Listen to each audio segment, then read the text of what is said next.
Nobody saw this coming.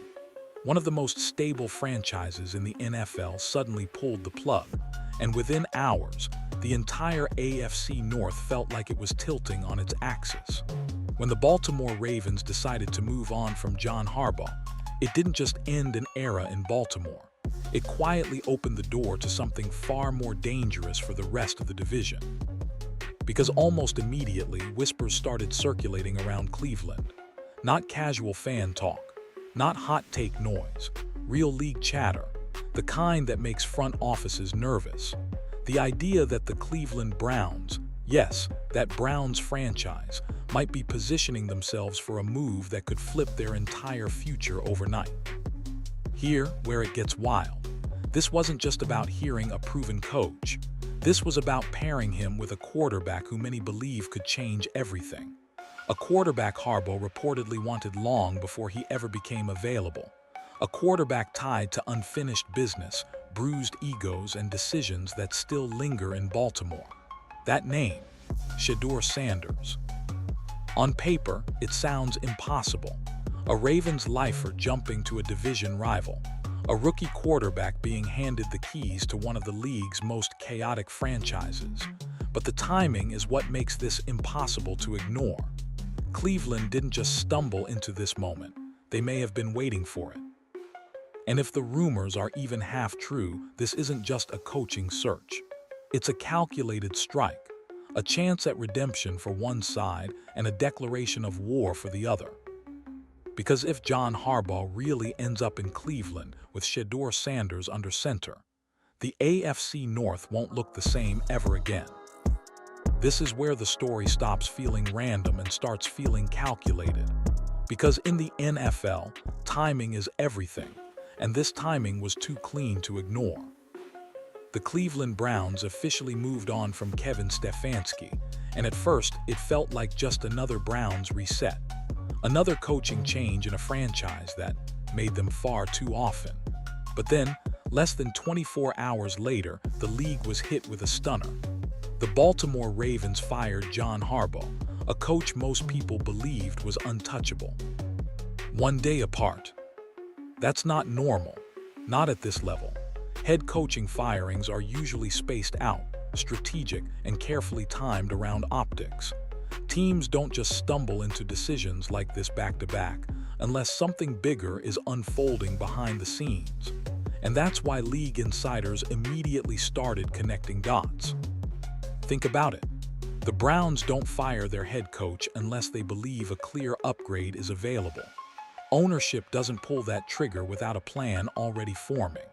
And it just so happens that the moment Cleveland creates a vacancy, one of the most accomplished coaches in the NFL suddenly becomes available inside the same division. According to reports circulating around league circles, conversations may have already been happening quietly. Nothing public, nothing official, just feelers, just groundwork. That's how these things usually work. No paper trail, no headlines, just understanding who might be willing to listen if the right situation opened up. And then it did. What makes this even more intriguing is the silence. Neither side rushed to deny anything. No aggressive statements, no quick shutdowns. That alone raised eyebrows. When rumors are false in this league, they're usually buried fast. This one was. People close to the situation have suggested that this wasn't a coincidence. It was a window, a narrow one, and Cleveland may have been waiting patiently for it to crack open. Because when you zoom out, it starts to look less like chaos and more like choreography. A firing that created space, another that created opportunity, and an owner known for bold swings suddenly holding all the leverage. And just when fans were still trying to process the timing, the deeper reason why Harbaugh might be open to leaving Baltimore began to surface. On the surface, it looked like just another brutal AFC North loss. The Baltimore Ravens falling to the Pittsburgh Steelers by a last-second field goal wasn't shocking by itself. That rivalry has ended seasons before. But according to people close to the situation, this loss didn't just sting. It cracked something that had already been under pressure. Reports suggest tensions had been building quietly between John Harbaugh and Lamar Jackson well before that final whistle. Nothing explosive, nothing public, just subtle disagreements that started stacking up over time. Play calling debates, communication delays, moments where both sides believed they were right and neither wanted to blink. During that Steelers game, insiders claimed those issues finally surfaced. Missed reads, plays getting checked out of at the line, body language that didn't match a coach-quarterback duo that had once seemed completely in sync. To fans, it looked like frustration. To people inside the building, it reportedly felt like a relationship that had reached its limit. What made it worse was the context. This wasn't a rebuilding year. This was a season where Baltimore believed it could still contend. That loss didn't just knock them back, it wiped them out of contention entirely. And when that happens, ownership starts asking harder questions, not emotional ones, structural ones. It's been said that Ravens leadership had already been evaluating the long-term direction of the team, not because Harbaugh failed, but because the partnership that defined the franchise no longer felt sustainable. When you've built everything around one quarterback and one coach, any visible disconnect becomes magnified.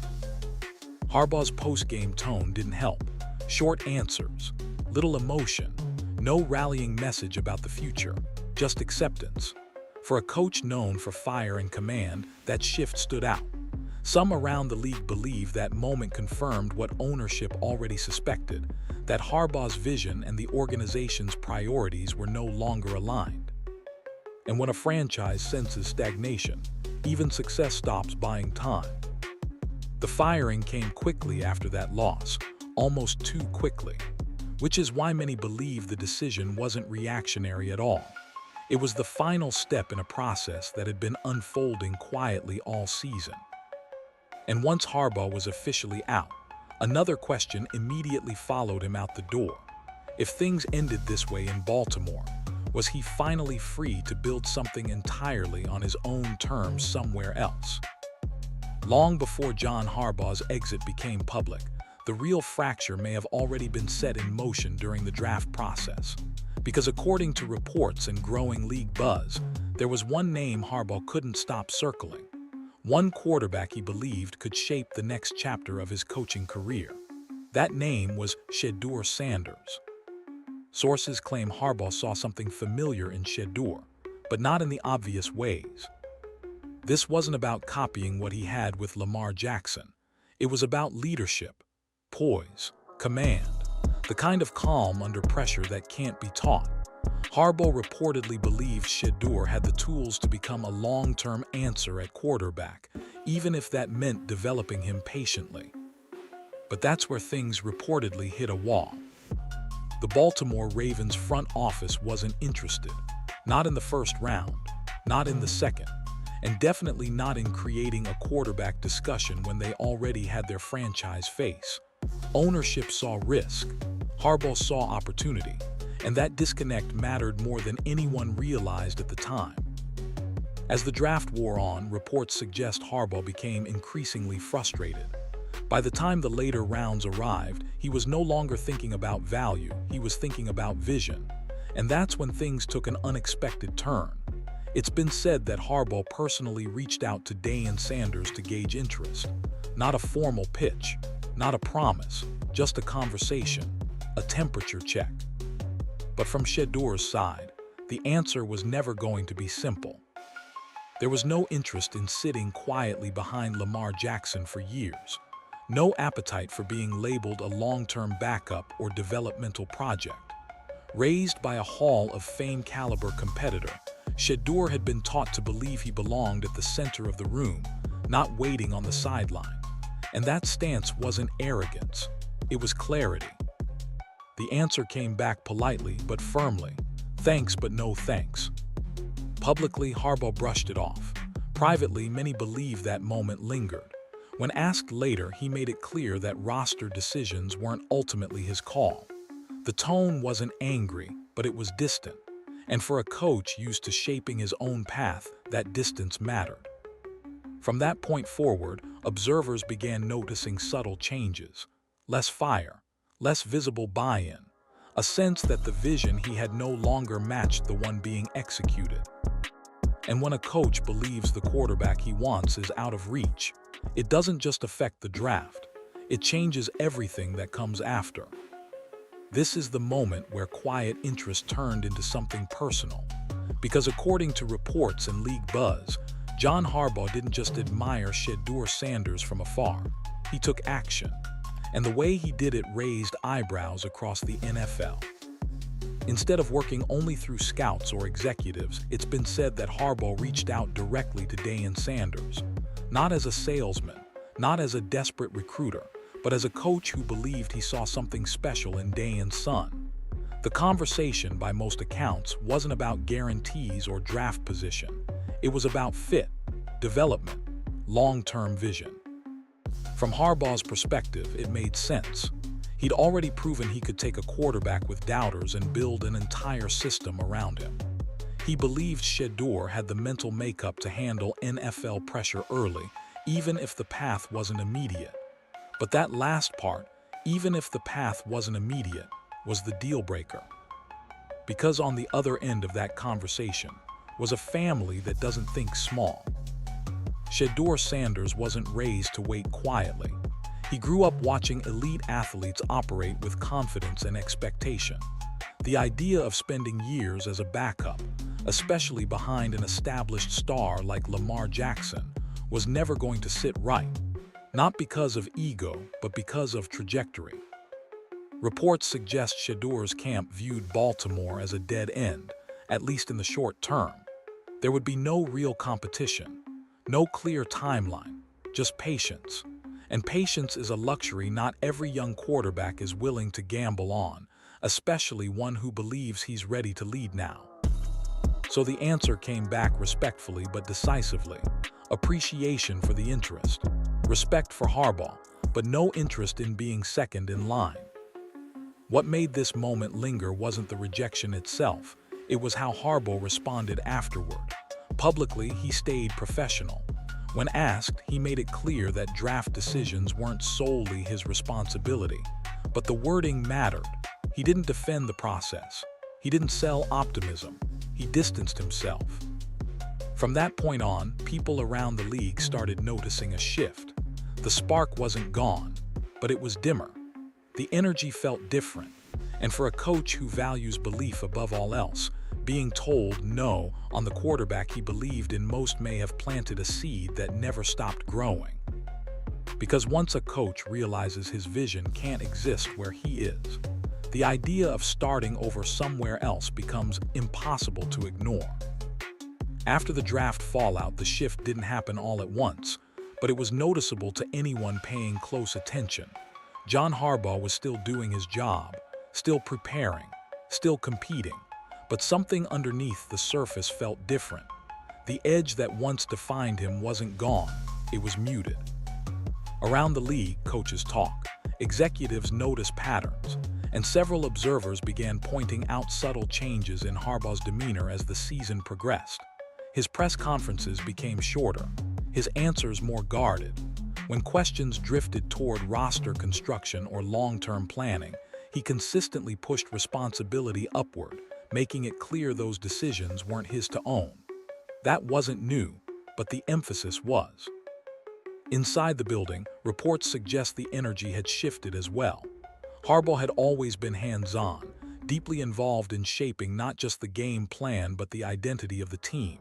But as weeks passed, that connection reportedly felt strained. Meetings were still professional, but the fire that once unified the locker room seemed harder to find. Not gone, just inconsistent. The disconnect was most evident in moments of adversity, close games, missed opportunities. Situations where Harbaugh once rallied his group with urgency now felt quieter, less commanding, more resigned. To players, it didn't come across as quitting, but it did feel like a coach who no longer believed the long-term vision was his to control. That matters in the NFL more than fans realize. When a head coach feels boxed in, unable to shape the future at quarterback, unable to align fully with ownership, every decision becomes heavier. You're coaching for today while knowing tomorrow isn't yours to design. By the time the season reached its final stretch, the tension had reportedly become unavoidable. Disagreements with Lamar Jackson over game flow and communication surfaced more frequently. Not blow-ups, just repeated moments where trust felt thinner than it used to be. And in a league built on alignment, thin trust is dangerous. When the season-ending loss finally arrived, the reaction, or lack of one, stood out. No fiery defense, no public pushback, just acceptance. For some around the organization, that was the clearest sign of all. The decision that followed came fast, but many believe it wasn't sudden. Because by then, it didn't feel like the Ravens were firing a coach who failed. It felt like they were parting ways with one who had already emotionally stepped away. And once that door closed, another quietly opened. One where Harbaugh could finally reclaim control, rebuild belief, and chase the vision that never left him. This is where the story shifts from speculation to strategy. Because while most owners hesitate in moments of chaos, Jimmy Haslam has built his reputation on doing the opposite. When uncertainty hits the league, Haslam doesn't wait for clarity. He attacks the opening. By the time John Harbaugh was officially out in Baltimore, Cleveland wasn't scrambling. According to reports and league chatter, the Browns were already positioned to move quickly. Some insiders claim Haslam reached out to Harbaugh's camp within hours. Not days, hours. That detail matters because it suggests Cleveland wasn't reacting. They were ready.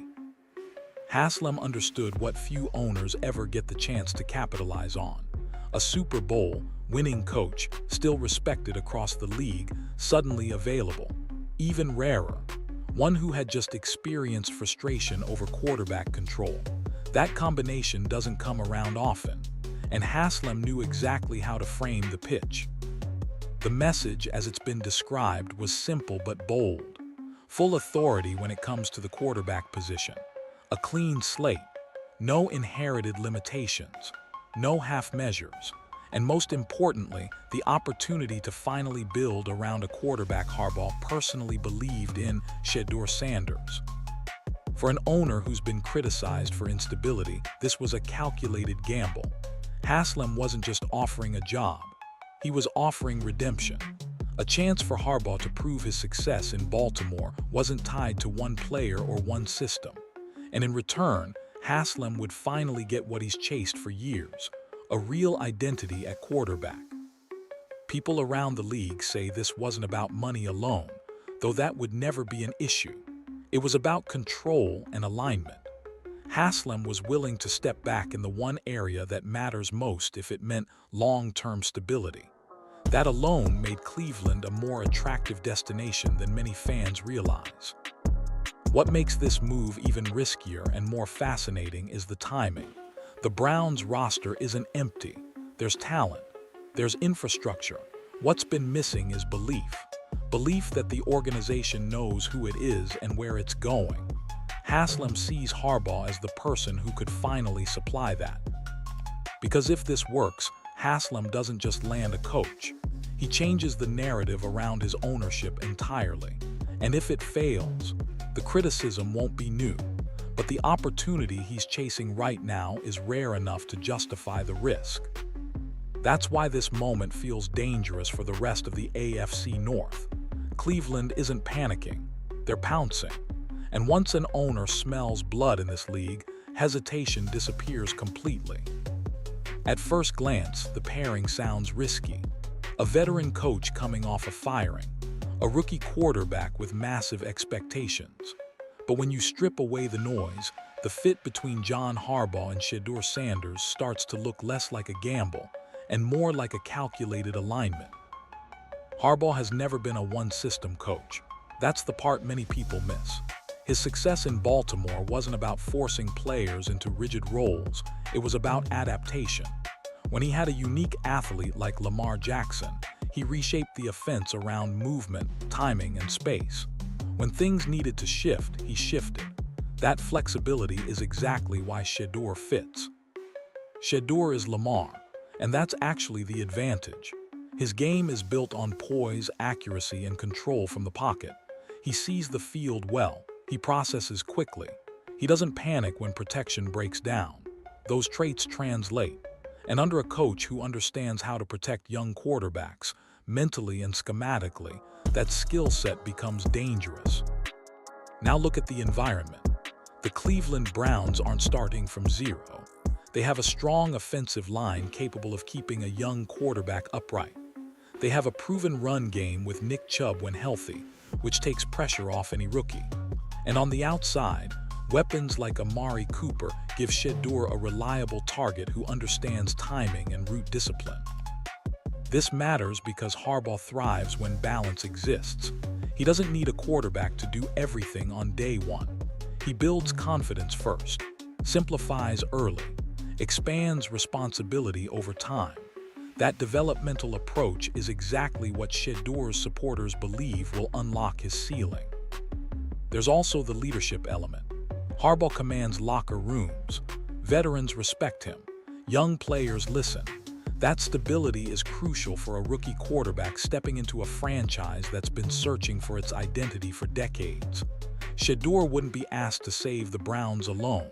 He'd be guided, protected, and gradually empowered. That's why this pairing feels different.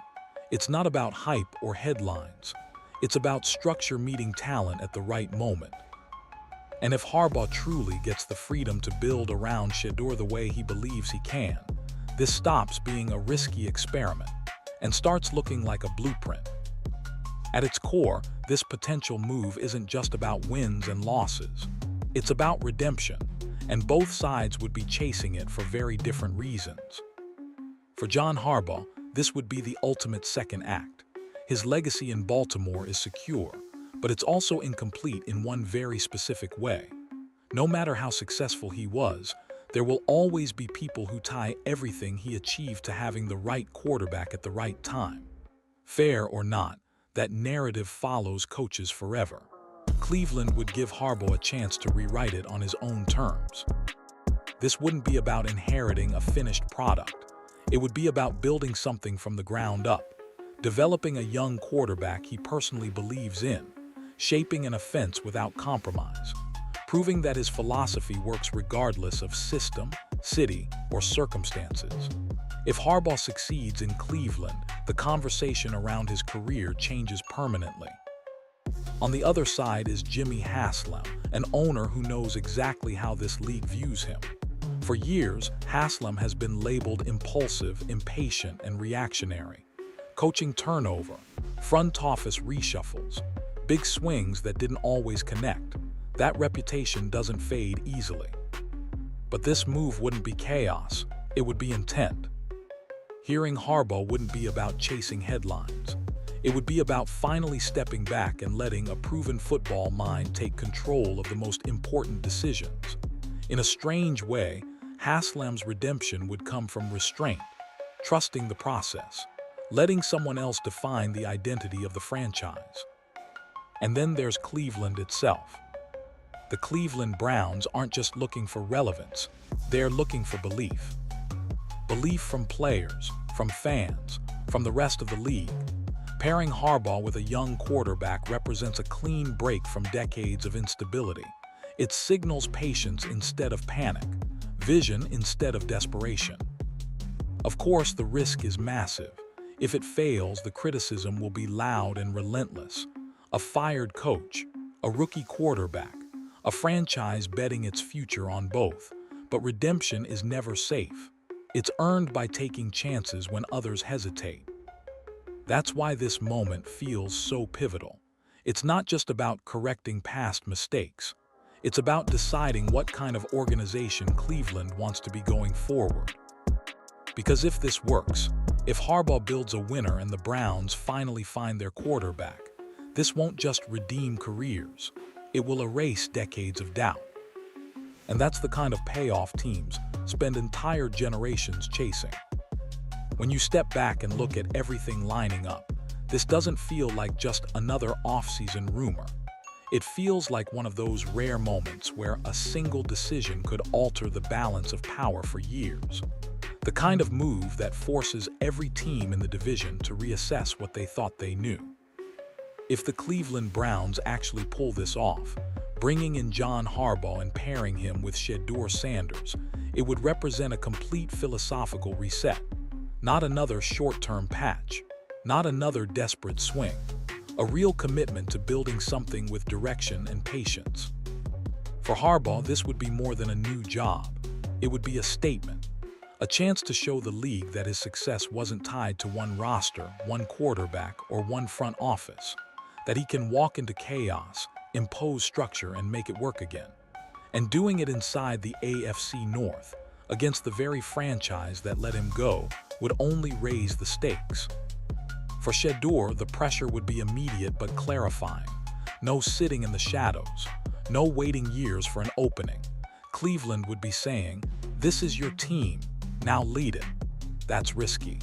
But it's also the kind of belief that can accelerate a young quarterback's development when paired with the right coach.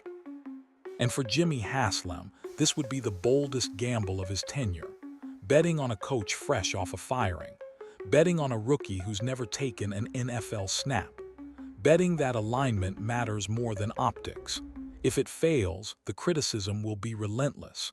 But if it works, it changes how his ownership is remembered entirely. The ripple effects wouldn't stop in Cleveland. The AFC North is built on stability and continuity. Disrupt that and everything shifts. Defensive schemes, rivalry dynamics, long-term planning. One move could force the rest of the division to react instead of dictate. Right now, nothing is official. Contracts haven't been signed. Draft cards haven't been turned in. But the fact that this conversation feels plausible at all says everything. This isn't noise, it's momentum. And the NFL has shown us time and time again that when momentum meets opportunity, history follows.